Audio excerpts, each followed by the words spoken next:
Сәлем баршаңызға, ассалаумалейкум, менің каналыма қош келдіңіздер. Сіздермен бүгін осындай творожный пирогтың рецептісімен бөлісетін боламын. Өте дәмді және де керемет болып шығады.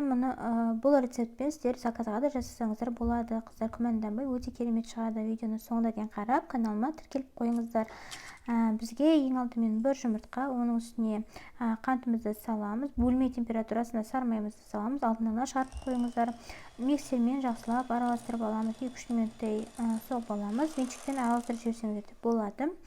Мінекей осындай болды, барлық араласты. Енді ұнымызға ванилин қосамыз.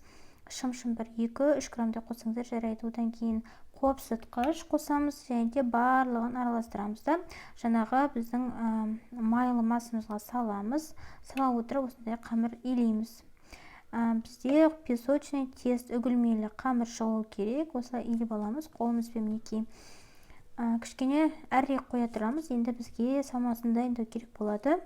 Салмасына менде сүзбеге бір жұмыртқамызды саламыз. Одан кейін қантымызды саламыз және де манка саламыз. Манный крупа, яғни манный крупаны бір ас қасық жарым саламыз. Ванилин саламыз. Тағы да шым-шым салсаңыздар жарайды. Барлығын бірінші лопаткамен араластырып аламыз. Одан кейін осындай блендердің көмегімен езіп алсаңыздар да болады.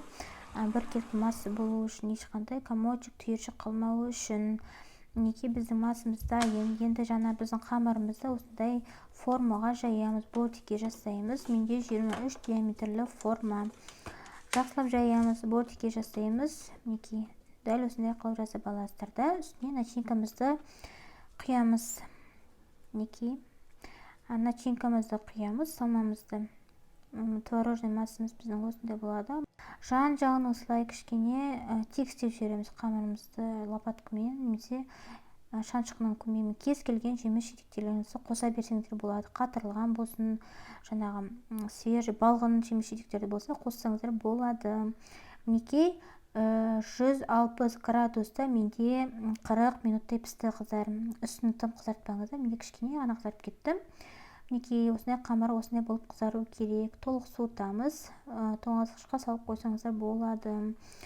Тура 160 градуста 40 минуттай пісіріңіздер. 45 минут, 40 минут духовкаларыңызға қараңыз. Жан-жағы осы қамыр қызарғаннан кейін ала берсеңіздер болады. Мінекей тура әбден суытып барып кесеміз. Міне осындай бізде өте дәмді творожный пирог шықты. Бұл пирогты осы рецептпен заказға да жасай берсеңіздер болады. Қыздар, күмәнданбай, ойланбай, өте керемет шығады. Міндетті түрде жасап көріңіздер. Каналыма тіркеліп, қоңырауша белгісін басып қойыңыздар. Келесі кездескенше сау-сәлемет болыңыздар.